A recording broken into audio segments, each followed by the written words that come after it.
السلام علیکم ورحمۃ اللہ۔ ہنستے کھلکھلاتے نونہالوں اور روتے بسورتے چھوٹے پیارے بچوں، آج ہم آپ کے لیے لائے ہیں ایک اور مزیدار کہانی۔ کہانی کا عنوان ہے خرگوش کی غلطی، اور اسے آپ کے لیے لکھا ہے جاوید بسام نے۔ دیکھتے ہیں خرگوش نے کیا غلطی کر دی تھی۔ برسات کے دن تھے، درختوں پر کوئل کوک رہی تھی۔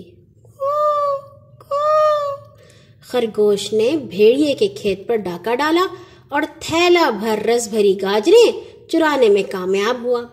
وہ خوشی سے سرشار تھیلا کندھے پر لٹکائے گنگناتا ہوا واپس روانہ ہوا، ساتھ ہی اپنی پسندیدہ گاجریں بھی نکال نکال کر کھا رہا تھا۔ بڑ کے درخت کے پاس اس کی ملاقات کچھوے سے ہو گئی۔ کچھوا خوراک کی تلاش میں نکلا تھا اور پیٹ بھر کر واپس جا رہا تھا۔ کچھوے کو دیکھ کر خرگوش نے خوشی سے نعرہ بلند کیا، یہو! اور بولا، ہمیں معلوم نہیں کیا رشتہ ہے، ہم کبھی نہر کے کنارے، کبھی میدان میں، تو کبھی پگڈنڈی پر مل جاتے ہیں۔ کچھوا مسکراتے ہوئے گردن ہلانے لگا۔ لو گاجر کھاؤ، خرگوش بولا۔ نہیں، میرا پیٹ بھرا ہوا ہے، کچھوے نے کہا۔ خرگوش زور سے ہنسا اور بولا، میں تو بھول ہی گیا، تم گاجر کہاں چبا سکتے ہو، ہم میں کوئی بھی بات ایک جیسی نہیں، پھر بھی ہم صدیوں سے دوست چلے آ رہے ہیں۔ تم نے کہا کہ ہم دوست ہیں، یہ بات تو ہم میں مشترک ہے، کچھوا بولا۔ ہاں، لیکن ہم میں بہت فرق ہے، خرگوش نے کہا۔ ہاں، ہم ایک دوسرے کی ضد ہیں، کچھوا سوچتے ہوئے بولا۔ کیا مطلب؟ جیسے زمین و آسمان ایک دوسرے کی ضد ہیں۔ آخر ہم میں کیسا تعلق ہے؟ خرگوش کی سمجھ میں کچھ نہیں آیا تھا۔ ہم میں ویسا ہی تعلق ہے جیسا دو ضدوں میں آپس میں ہوتا ہے۔ جب ہم زمین بولتے ہیں تو آسمان خود بخود زبان پر چلا آتا ہے، کچھوا بولا۔ چلو چھوڑو اس بحث کو، کچھ اور بات کرو، خرگوش نے جان چھڑائی۔ دونوں اونچے نیچے رستے پر چلے جا رہے تھے۔ خرگوش اپنی تیزی کے وجہ سے بار بار کچھوے سے آگے نکل جاتا، پھر اسے رک کر انتظار کرنا پڑتا۔ تم کچھ تیز نہیں چل سکتے؟ اس نے پوچھا۔ میں اپنی پوری رفتار سے چل رہا ہوں، کچھوے نے کہا۔ خرگوش کو ہنسی آ گئی۔ یہ رفتار ہے؟ وہ تنزن بولا۔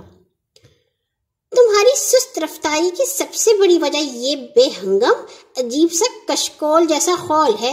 اگر یہ تمہاری پیٹھ پر نہ ہوتا تو تم بھی ٹھیک ٹھاک جانور ہوتے۔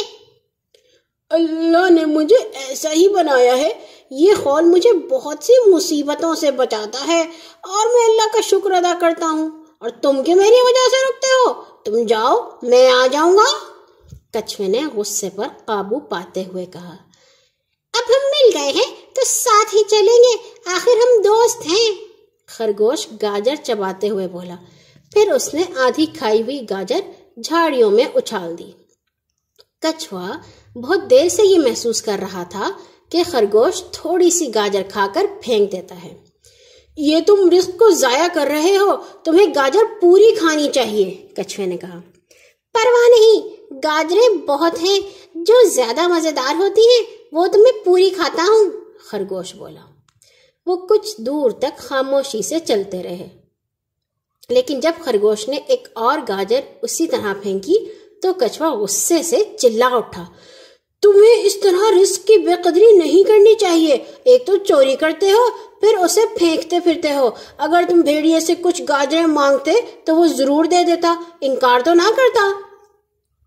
تمہیں نہیں پتا چوری کی ہوئی چیز میں کیسا مزہ ہے، خرگوش بولا۔ بہرحال تمہاری یہ حرکت ہو سکتا ہے تمہیں نقصان پہنچائے، کچھوا ناراضگی سے بولا۔ خرگوش مسکراتے ہوئے گاجریں کھاتا رہا۔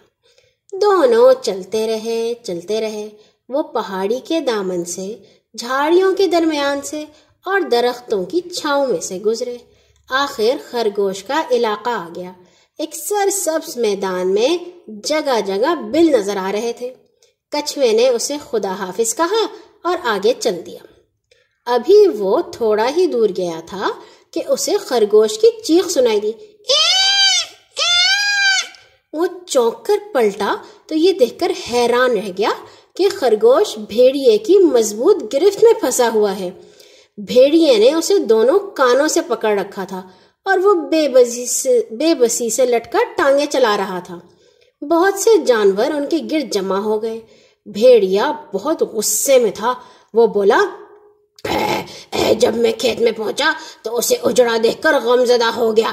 میں چور کی تلاش میں نکلا، ملنے کی امید تو نہ تھی، لیکن یہ بے وقوف وہاں سے یہاں تک اپنا نشان چھوڑتا آیا تھا۔